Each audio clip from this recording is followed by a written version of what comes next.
Bonjour à tous. Alors, il est certain que depuis 2 ans, il est un petit peu compliqué, sinon malvenu, de souhaiter une bonne année, vu les circonstances dans lesquelles nous évoluons depuis ces 2 années. Donc là, j'ai envie de vous souhaiter non pas une bonne année, mais j'ai envie de vous souhaiter vos vœux, c'est-à-dire ce que vous souhaitez vous, en fait, pour vous-même. Je vous souhaite avant tout moi-même, en tout cas, une bonne santé. Je vous souhaite également de garder le cap, parce que 2022 et les années qui vont suivre sont des années qui réservent leur lot de surprises. Alors attention, quand je parle de surprise, je ne suis pas péjorative, hein, attention, hein, je précise. Il va y avoir des hauts, il va y avoir des bas, comme tous les ans, hein. Là, pour le coup, c'est comme tous les ans. Et c'est pourquoi il faut garder le cap. Alors, même si, évidemment, si je prends les choses de mon côté, enfin du côté de ma corporation, les astrologues, également d'autres corporations de type voyants, prédicateurs, etc., c'est vrai que c'est pas évident de projeter dans le dit futur, parce que annoncer des éclaircies, annoncer des choses positives, annoncer des résolutions, peut paraître complètement hors sujet, peut paraître complètement paradoxal, vu la situation dans laquelle nous nous trouvons au temps présent.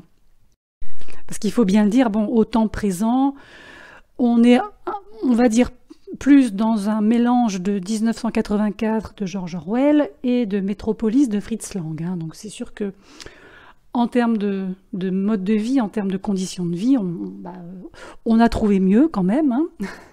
Hein, c'est pas l'idéal, hein, ce petit mélange. Et d'ailleurs, j'en profite pour rappeler que l'astrologie en elle-même a avant tout une visée, je dirais, pédagogique, une visée en lien avec la connaissance de soi. C'est un outil. C'est un outil qui permet déjà de mieux se connaître, par le biais de cartes du ciel, par exemple. Et elle permet également de placer des balises temporelles sur notre chemin, que ce soit un chemin collectif ou un chemin individuel. Et je pense vraiment, surtout en ce moment, qu'il faut la prendre presque au sens propre dans cette direction-là. Je me suis donc penchée sur l'astrologie, on va dire comme ça, de l'année 2022, avec beaucoup d'attention. Donc là, ce que je vais vous proposer, c'est une feuille de route, comme j'ai l'habitude de dire de temps en temps, sur des périodes un petit peu longues comme ça. Et donc voilà, je vais commencer par vous donner un petit peu les principaux transits, et ensuite donc je vais les analyser, hein, les uns après les autres. Donc vous aurez les planètes, vous aurez les signes, vous allez avoir également les périodes, évidemment, à travers lesquelles ces transits vont se dérouler. Alors moi, la première chose qui m'est venue à l'esprit ce matin, avant que je commence cet enregistrement, c'est le fait que Pluton arrive bientôt à la fin de son voyage en Capricorne. J'ai d'ailleurs fait un audio il y a quelque temps que j'ai posté sur YouTube aussi, concernant justement les fins de transit de Pluton en fin de signe, qui sont la plupart du temps, comme j'ai pu l'analyser, corrélés avec des événements mondiaux, des événements historiques, des renversements, des révolutions aussi, des chamboulements, des chaos qui se présentent et se développent à très très grande échelle. Donc Pluton en Capricorne, c'est vraiment, je dirais, mon premier transit, celui que je vais mettre en haut de la liste, puisque quelque part ce Pluton, c'est un petit peu le symbole de cette désintégration laborieuse auquel on assiste et dans laquelle on évolue, chacun et en groupe. Et bien entendu, hein, ce n'est pas la fin du monde, c'est juste la fin de l'ancien ordre, ce que moi j'appellerais l'ordre en fait.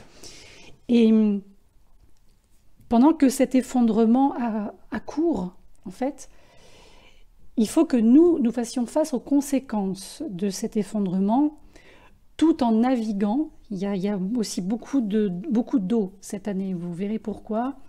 L'élément eau est très présent, même en termes de ressenti. Moi, je dis beaucoup autour de moi en ce moment, il faudra savoir nager en 2022 pour pouvoir avancer. Il va falloir faire face à ces conséquences, donc tout en naviguant dans la dernière année, notamment du carré Saturne-Uranus. Je vais y revenir. Donc, les principaux transits pour 2022 sont les suivants. Alors, nous allons avoir toujours Pluton en Capricorne, Neptune toujours en Poisson, ne bouge pas, Uranus en Taureau, toujours, Saturne en Verseau, continue, le carré Saturne-Uranus, Jupiter donc qui va transiter les Poissons. Alors, on va avoir un Jupiter assez intéressant parce que durant ce que j'appelle son voyage dans le signe des Poissons, on va avoir droit alors à un sextile Jupiter-Uranus en février. Ensuite, en avril, Jupiter va se rapprocher de Neptune, former une conjonction, donc en avril. Ensuite, on va avoir ce même Jupiter qui va former un sextile à Pluton au mois de mai. Et à partir du mois de mai, Jupiter va entrer dans le signe du Bélier jusqu'au mois d'octobre. Ensuite, dans la liste des transits que j'ai noté, on a les fameux nœuds qui changent de signe. Ça y est, les nœuds lunaires donc, ont quitté fin décembre l'axe Gémeaux-Sagittaire pour rentrer dans l'axe Taureau-Scorpion. Comme vous savez, les nœuds lunaires avancent à l'envers, en tout cas dans le sens inversé du sens des planètes tel que l'on connaît. Ensuite, on a aussi Vénus qui est rétrograde en Capricorne. Ça, j'ai fait un audio aussi sur ce sujet. Rétrogradation qui se terminera en janvier, donc le 29 janvier, très exactement. Et ensuite, une rétrogradation de Mars dans le signe des Gémeaux à partir du mois d'octobre, jusqu'à la fin du mois de décembre 2022. Et en ce qui concerne Mars, on va retrouver cette rétrogradation jusqu'à la mi-janvier 2023. Mais disons que nous, aujourd'hui, on va s'arrêter fin 2022, parce que je pense qu'il y a déjà pas mal de choses à faire, pas mal de choses à vous dire. Donc j'espère que ce ne sera pas trop long. Voilà, mais en tout cas, il y a beaucoup d'informations. Je vais essayer de vous synthétiser ça au mieux, de ne pas être trop technique et d'être la plus compréhensible possible. Et donc, je vous emmène avec moi, si ça vous intéresse, dans cette année 2022, je vous embarque avec moi, c'est le cas de le dire, et on va regarder en détail quelles sont ces influences énergétiques. Donc, il y en a certaines qui sont toujours d'actualité, qui resteront d'actualité, et comme vous l'avez vu sur la petite liste que je vous ai énoncée juste avant, on va on va croiser de nouvelles influences. Donc on va voir un peu comment tout ça va se concrétiser, en tout cas sur le plan énergétique. Alors 2022, c'est une année qui continue à être sous-tendue par ce fameux carré Saturne et Uranus. Carré Saturne-Uranus qui a quand même montré son alignement exact final le 24 décembre 2021. Alors, quand je dis exact, c'est-à-dire que c'est technique. Techniquement, l'alignement était le dernier. Maintenant, il y a ce qu'on appelle l'orbe, c'est-à-dire une sorte de marge. Alors, tout au long de 2022, ces deux planètes vont rester dans l'orbe l'une de l'autre. On a vraiment une sorte de... généralement, c'est 10 degrés, 10 degrés de plus, 10 degrés de moins.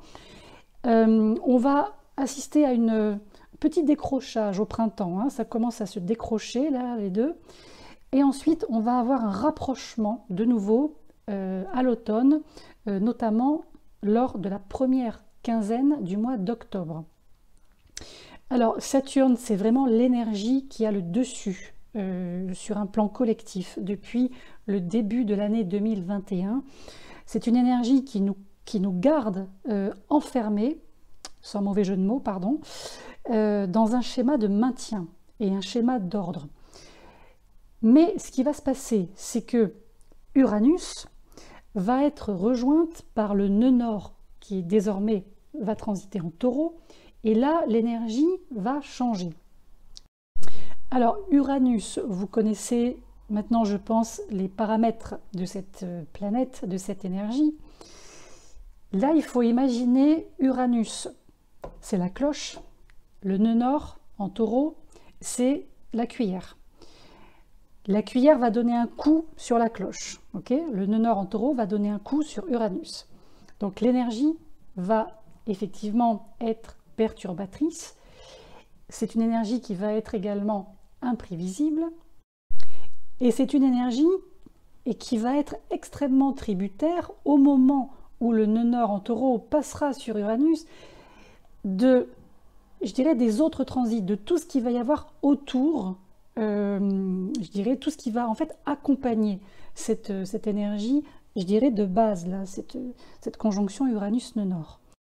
Alors, pour info, les nœuds dits moyens ont changé de signe le 23 décembre 2021, mais les nœuds dits vrais entrent en Taureau et en Scorpion le 18 janvier 2022. Et le 18 janvier 2022, que va-t-il se passer donc ce même jour? Eh bien, on va avoir affaire au retour d'Uranus en station directe. On va prendre ça à un jour près, hein, en fonction des fuseaux horaires, mais en tout cas en temps universel, on est calé sur ce jour-là. Alors effectivement, on va en plus à ce moment-là être au début d'une rétrogradation mercurienne, donc ça peut déclencher effectivement des chocs, hein, sur les systèmes financiers, sur peut-être les perturbations dans les chaînes d'approvisionnement. C'est pas impossible, tout ce qui peut être distribution de nourriture, d'énergie, etc. Alors, ce carré Saturne-Uranus, forcément, il va former ce qu'on appelle un carré en T, ou un T carré, comme vous préférez, avec les nœuds. Et comme je vous le disais juste avant, il va être exacerbé toute l'année par les transits des planètes qui vont se déplacer essentiellement à travers les signes fixes, Taureau, Lion, Scorpion, Verseau. Mais disons que les choses vont vraiment commencer une fois qu'Uranus et le nœud nord en Taureau vont entrer dans l'orbe, c'est-à-dire à partir de la fin avril.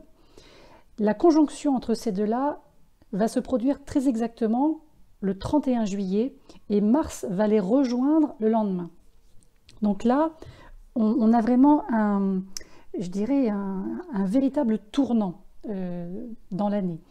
Et là, nous n'allons pas pouvoir éviter le changement, quel qu'il soit, en tout cas, entre ce départ de conjonction en orbe fin avril et, on va dire, la fin de l'été, pour faire large. Alors, comme vous le savez maintenant, depuis début 2021, les alignements entre Saturne et Uranus, notamment les carrés, les oppositions, les conjonctions aussi, représentent des périodes de changement radical et également de perturbation du statu quo.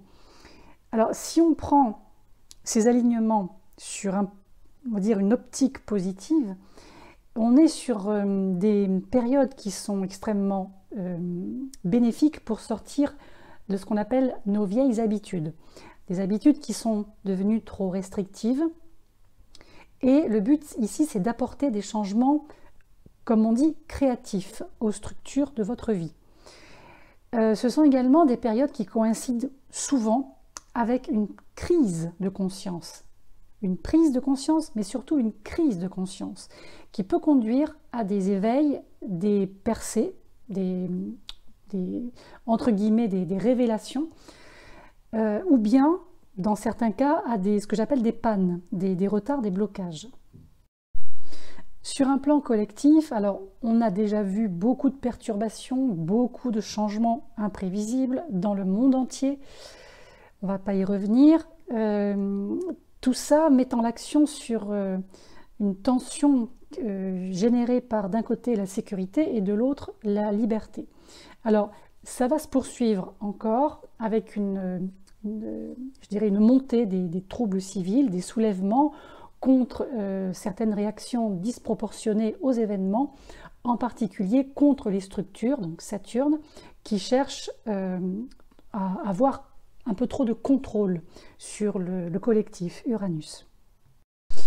Uranus, donc, qui est toujours en Taureau et qui nous a apporté un véritable choc au sens de la civilisation, une perturbation dans de multiples domaines de nos vies respectives, révélant ici la vacuité des valeurs occidentales et aussi l'hypocrisie qui est sous le tapis, je vais dire ça comme ça.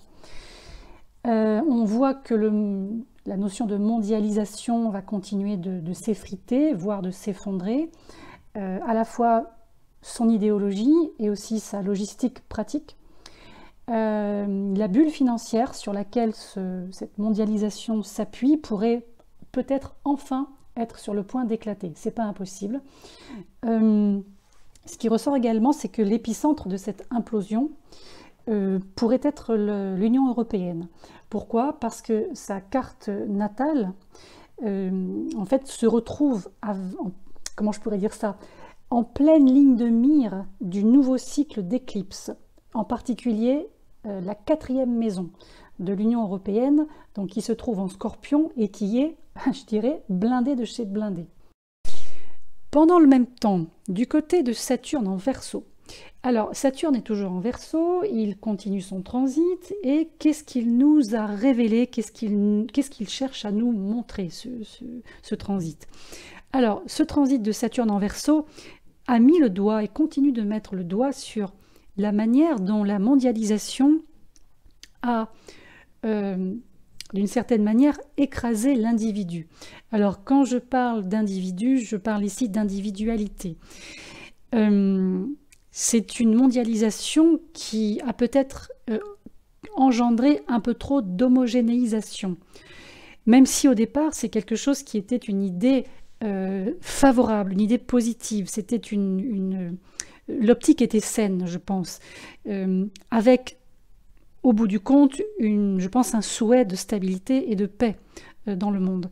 Mais ce qui s'est passé, c'est que en verrouillant ce que j'appellerais moi l'âme souveraine individuelle, qui est quand même la source de la vraie créativité et de la vie dans une société humaine, eh bien vous verrouillez le collectif. Si on supprime l'individu, on supprime le collectif.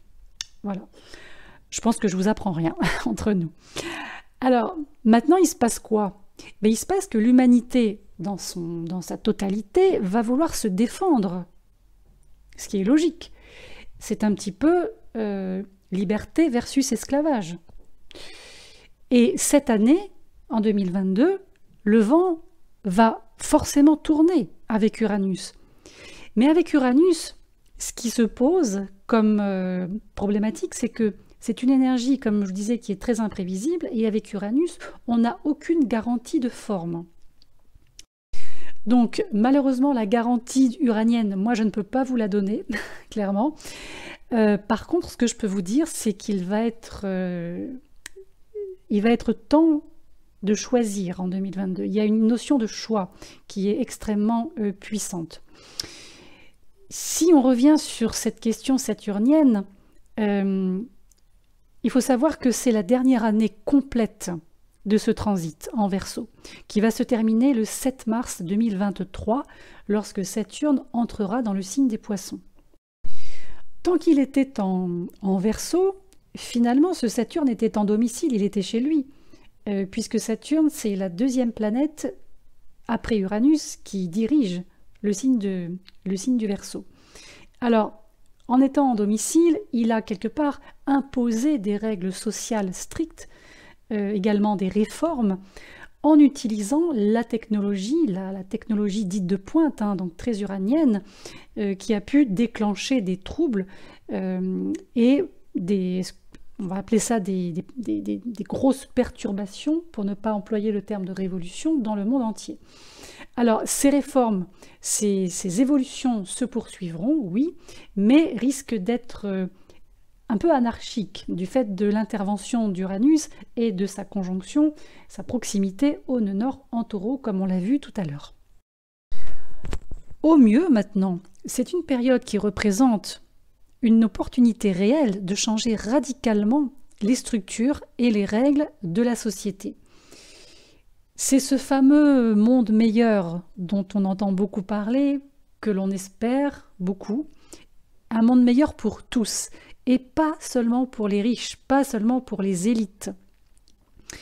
De fait, les inégalités croissantes, les systèmes politiques coercitifs mondiaux, effectivement, pourront alimenter les soulèvements, je dirais, populaires, pour ne pas dire révolutionnaires, qui sont déjà en mouvement.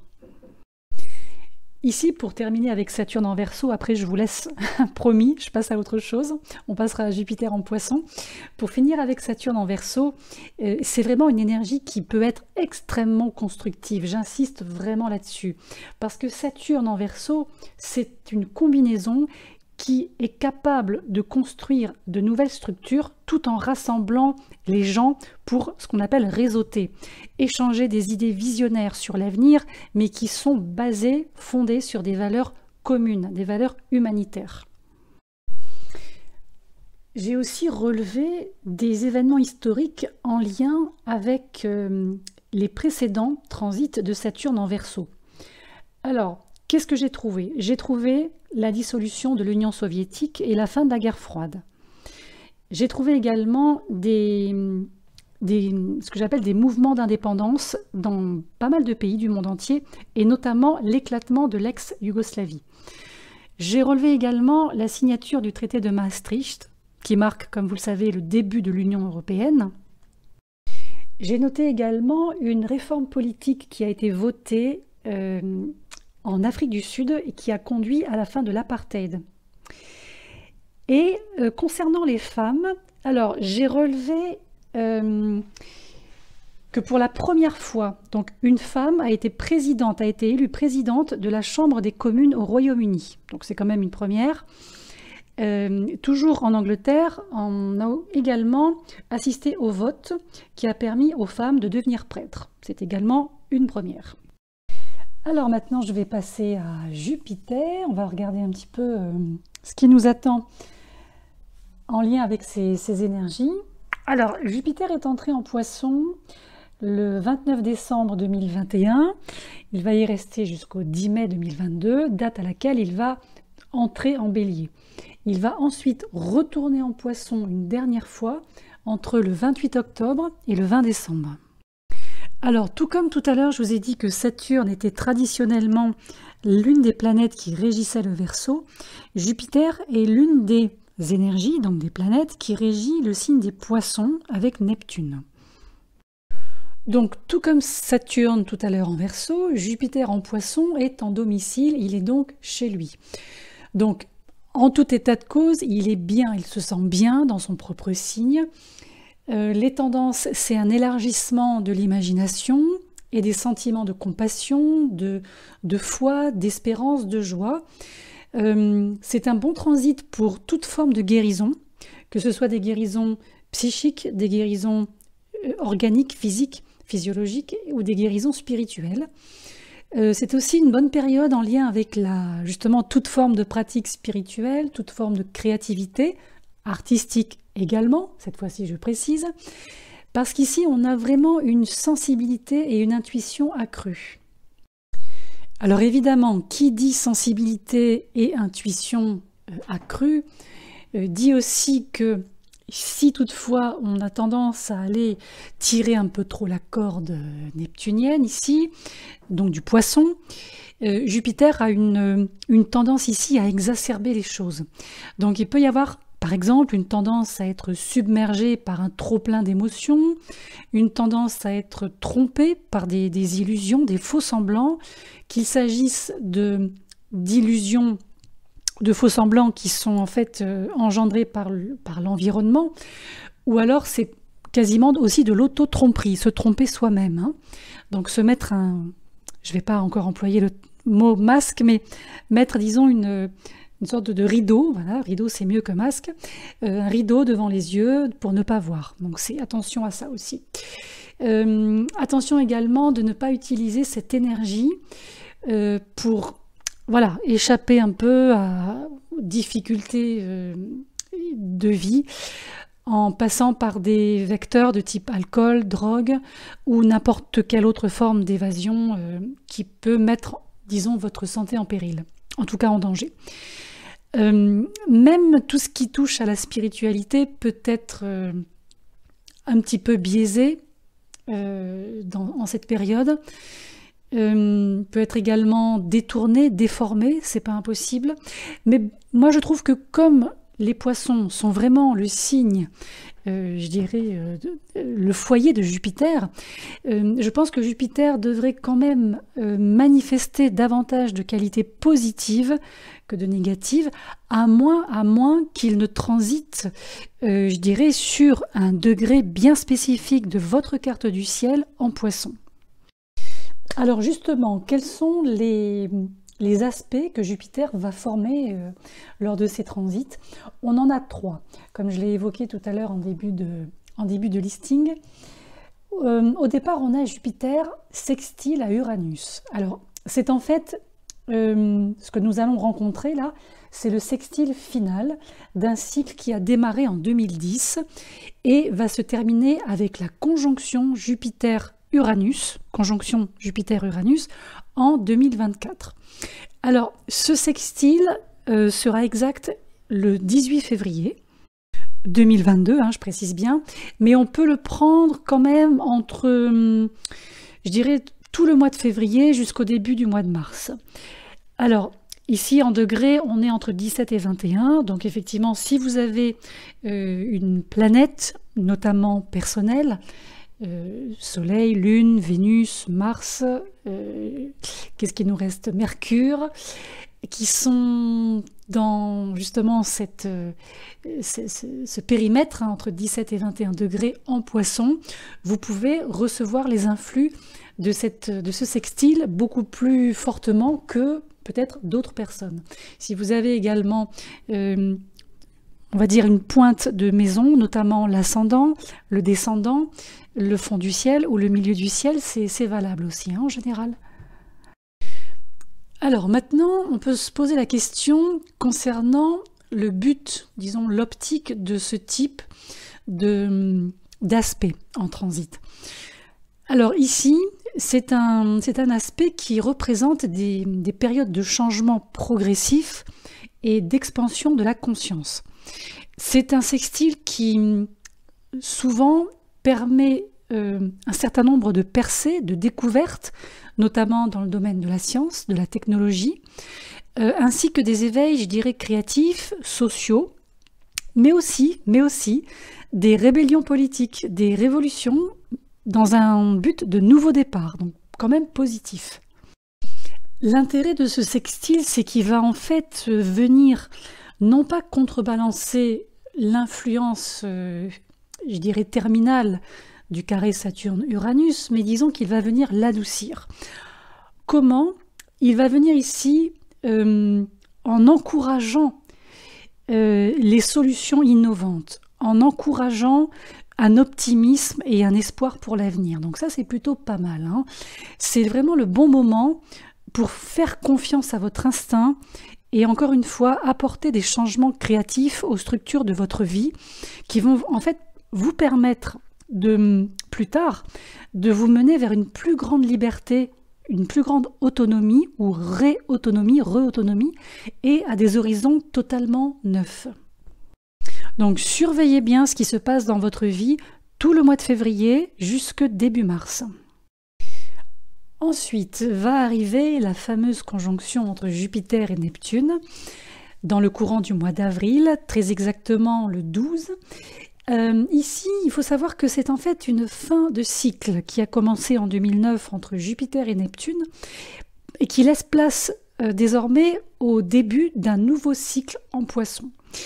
Alors ici, c'est vraiment une conjonction qui résonnera beaucoup courant avril.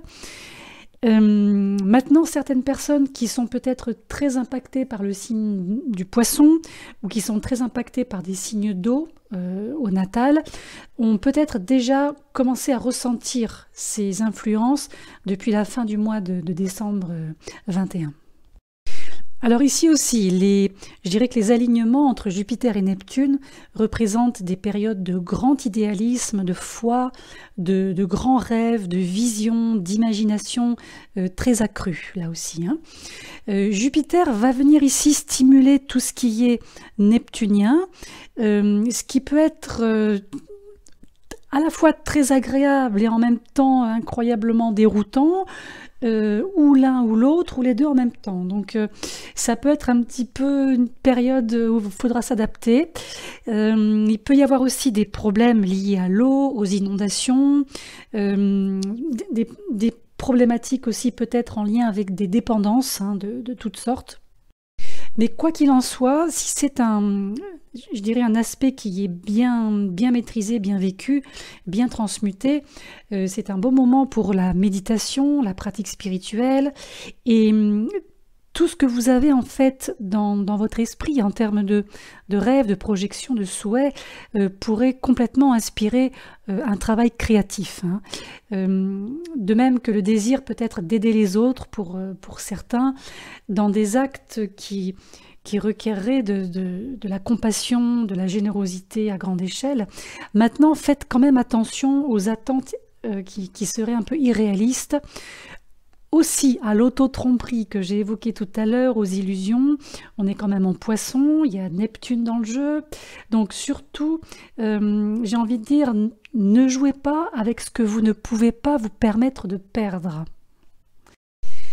Alors ensuite, on a le dernier grand aspect de Jupiter cette année, c'est lorsqu'il fera un sextile à Pluton.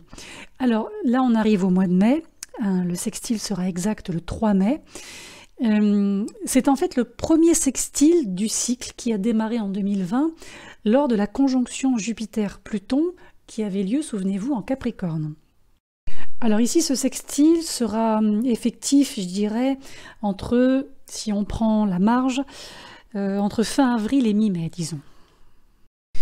Lorsque Jupiter rencontre Pluton sur un aspect comme ça positif, ça représente des périodes d'expansion, de croissance des richesses et des ressources.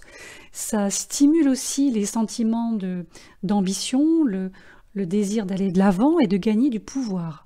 Alors, attention que ça ne dépasse pas là aussi les limites, de manière à ce qu'il n'y ait pas de lutte de pouvoir avec les autorités. Mais comme ici, encore une fois, il s'agit d'un alignement harmonieux, vous devriez être en mesure, je pense, de faire un usage positif de ces énergies. Après, sur le plan vraiment très individuel, très personnel, c'est une bonne période pour réformer les parts de votre vie qui pourraient être touchées par ce transit. Et vous pourriez avoir de fait un meilleur aperçu du fonctionnement de votre vie, domaine par domaine, et surtout libérer les blocages inconscients et au-delà de ça, intégrer aussi certains complexes d'ombre. Je pense que vous pouvez également aller chercher et trouver des ressources cachées ou ce qu'on appelle un petit peu les bénédictions que vous pouvez ou que vous pourrez utiliser pour étendre votre pouvoir personnel.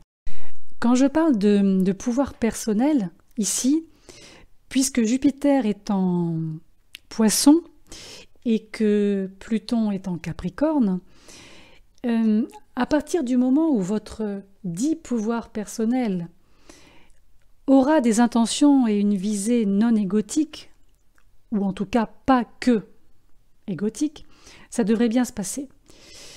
Il y a un équilibre en fait à trouver, vous avez compris, entre le Poisson, le signe du Poisson, les énergies Poisson et les énergies du Capricorne, de Saturne. Maintenant, à l'inverse, si votre dit pouvoir personnel envisage d'aller repartir en cavalcade sur le dos de Saturne, maître du Capricorne, ça risque d'être un petit peu plus compliqué. Voilà.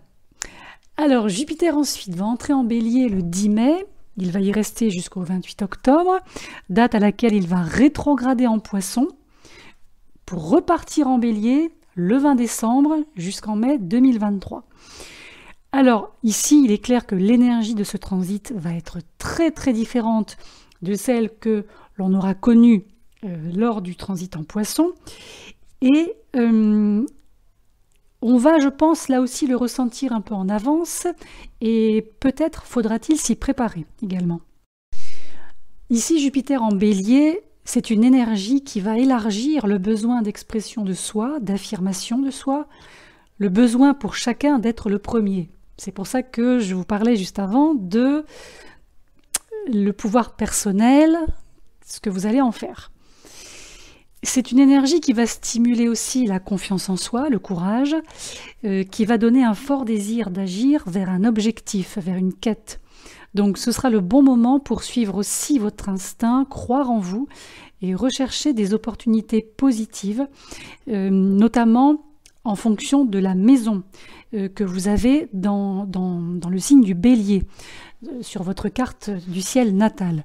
Si vous avez 2 maisons qui se trouvent dans le signe du Bélier, vous pouvez prendre en considération les 2 maisons et les domaines de vie qui correspondent. On va avoir une énergie qui sera ardente, qui sera agitée. Il y a comme une espèce de poussée, là, de motivation, d'inspiration. Attention à ne pas pousser trop fort, à devenir insensible, à devenir impatient, surtout si vous êtes déjà très, voire trop confiant de nature. Vous pourriez vous attirer des ennuis en agissant sans réfléchir au préalable. Alors, pensez bien qu'il faut ralentir, qu'il faut, quitte à compter jusqu'à 10 avant de faire quoi que ce soit. Et faites attention aussi à tout ce qui va être en lien avec le feu et aux objets pointus. Les nœuds lunaires maintenant, donc nœud nord, nœud sud, qui donc seront entre le signe du Taureau d'un côté en nord et le signe du Scorpion en sud. Donc comme on l'a vu tout à l'heure, le nœud nord va rentrer en Taureau le 18 janvier 2022, en nœud dit vrai, et en sortira le 18 juillet 2023 pour rentrer en Bélier. Alors ça va signifier également que les éclipses de l'année 2022 vont avoir lieu en signe fixe et vont, comme on l'a vu tout à l'heure, activer le carré Saturne-Uranus, ajoutant à la perturbation et au chaos général de l'année. La première éclipse de ce cycle s'est produite en novembre 2021 avec l'éclipse lunaire partielle qui a eu lieu en Taureau. Les 2 éclipses du Taureau en 2022 seront pour le coup conjuguées à Uranus. Alors voici les dates de ces éclipses. On va avoir une première éclipse partielle de soleil le 30 avril à 10 degrés du Taureau. Ensuite on aura une éclipse totale de lune le 16 mai à 25 degrés en Scorpion. Puis une éclipse solaire partielle le 25 octobre à 2 degrés en Scorpion.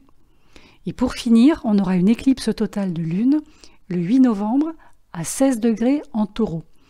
Alors là aussi, si vous avez des planètes personnelles, luminaires inclus, si vous avez des angles, si vous avez aussi l'axe des nœuds, pourquoi pas, à ces degrés-là, donc 10 degrés Taureau, 25 degrés Scorpion, 2 degrés Scorpion, puis 16 degrés Taureau, vous prenez 1 degré avant, 1 degré après, ça vous concerne plus que les autres.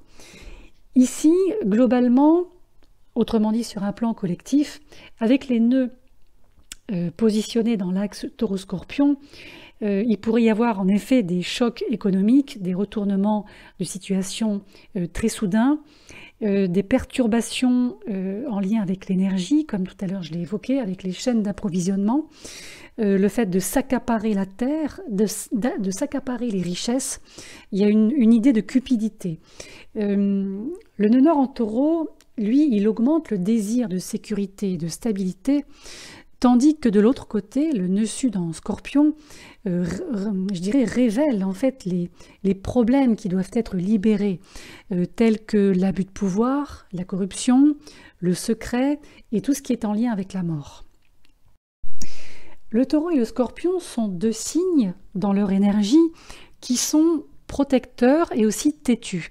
Ils sont tous les deux préoccupés par la sécurité, la richesse, que ce soit sur un plan physique pour le Taureau ou émotionnel pour le Scorpion. Alors ici, l'idée, ça va être pour tout un chacun, pour nous, de découvrir ou de redécouvrir à quel endroit réside votre véritable richesse et votre sécurité. Et vous posez la question de savoir d'où viennent-elles. Regardez aussi comment vous utilisez vos ressources, à la fois ressources intérieures et ressources extérieures. Et essayez, si vous le pouvez, de trouver des moyens de couper les liens de codépendance, de devenir ou de redevenir plus autonome. Je pense que je reviendrai en temps et en heure sur cette question des éclipses dans les signes fixes, parce que ce sont des éclipses qui sont vraiment très très en lien avec cet axe des nœuds, donc c'est pas du tout anodin. Alors maintenant, concernant les rétrogradations qui auront lieu en 2022, alors évidemment, on va retrouver les rétrogradations classiques des transsaturniennes, Pluton, Uranus, Neptune, etc. Comme tous les ans, ça, rien ne change sous le soleil. Par contre, cette année, on va être confronté à deux rétrogradations de planètes dites rapides, entre autres Vénus et Mars. Alors, concernant Vénus, je ne vais pas revenir sur cette question puisque j'ai déjà proposé un audio détaillé concernant ce transit, cette rétrogradation. Donc, je vais passer mon tour et je vais directement aller vous parler de Mars qui va rétrograder en Gémeaux. Alors ici, on va se trouver entre le mois de septembre et, comme tout à l'heure je vous l'ai dit, fin décembre 2022 pour clôturer 22, mais la rétrogradation se termine réellement mi-janvier 2023. Alors Mars va entrer en Gémeaux le 20 août 2022. Il va y rester pendant 6 mois, donc si on fait le calcul.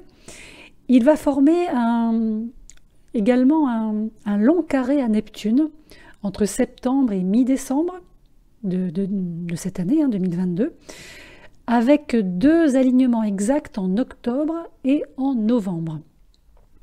Alors, le carré entre Mars et Neptune, ici, peut d'une part agir sur la concrétisation de vos rêves, de vos souhaits, de vos visions, mais attention, parce qu'on est quand même en carré, donc attention à ne pas générer de la confusion et de ne pas vous mettre dans des situations qui pourraient saper vos niveaux d'énergie. Parce que la rétrogradation, dans ces cas-là, a tendance à aggraver un peu ce type de cas. Lorsque l'énergie martienne rétrograde, on voit souvent notre niveau d'énergie qui peut diminuer et s'éloigner, je dirais, de toute forme d'investissement extérieur. Alors, par exemple, on peut commencer à douter de soi-même, on peut commencer à être un petit peu gêné, où on ne sait plus trop sur quel pied danser, on ne sait plus trop ce qu'on veut, on ne sait plus trop comment réaliser certaines choses, comment mettre en place certaines choses. Donc ici, ça pourrait être des bons moments pour réévaluer vos objectifs et également la manière dont vous agissez pour mettre en place ces objectifs et les mener à terme. Vous pouvez par exemple évaluer ou réévaluer la façon dont vous vous y prenez, par exemple avec divers projets, diverses initiatives, et apporter les changements qui vont se révéler nécessaires. Pour finir avec les rétrogradations de planètes d'énergie rapide, personnelle, on a aussi bien évidemment notre Mercure préféré qui va rétrograder non pas 3 fois mais 4. Donc là aussi j'ai préparé un audio spécial rétrogradation mercurienne, parce que ça va être aussi quelque chose. Donc je vais vous le poster d'ici quelques jours, comme ça vous aurez le complément et la totale. Voilà, bah écoutez, je pense avoir fait le tour, en tout cas en survolant cette année 2022, cet agenda 2022. Alors, bien évidemment, tout n'y est pas. Bien évidemment, je ferai en sorte d'affiner tout ça au fur et à mesure. Mais je pense que là, on a vraiment voilà, une bonne feuille de route qui voilà, pourra nous servir tout au long de cette année. Et j'en profite également, comme je fais une fois par an, pour voilà, remercier toutes les personnes qui prennent le temps d'écouter ces audios, ces podcasts. Je remercie les personnes qui me suivent depuis le début. J'apprécie et en tout cas, je vous remercie infiniment pour votre soutien, votre fidélité, vos commentaires, vos messages. C'est aussi voilà, par votre motivation que j'entretiens la mienne. Donc je pense que l'échange est plutôt bien, plutôt positif. Donc voilà, j'espère qu'on va continuer comme ça. Bienvenue aux nouvelles personnes. Si toutefois des nouvelles personnes écoutent ces nouveaux audios. Et en tout cas, voilà, je vous souhaite de démarrer cette année en pleine forme, en tout cas du mieux que possible. Encore une fois, on ne lâche pas, on garde le cap, s'il vous plaît, hein, même si c'est difficile. Voilà, il peut y avoir des jours avec, il peut y avoir des jours sans, c'est normal, tout à fait normal. Donc on continue, en tout cas moi je continuerai à vous vous poster des audios sur YouTube, vous proposer des cartes du ciel. Et ben voilà, écoutez, hein, je m'en vais voilà, vous poster tout ça et puis j'espère vous retrouver très vite et en pleine forme.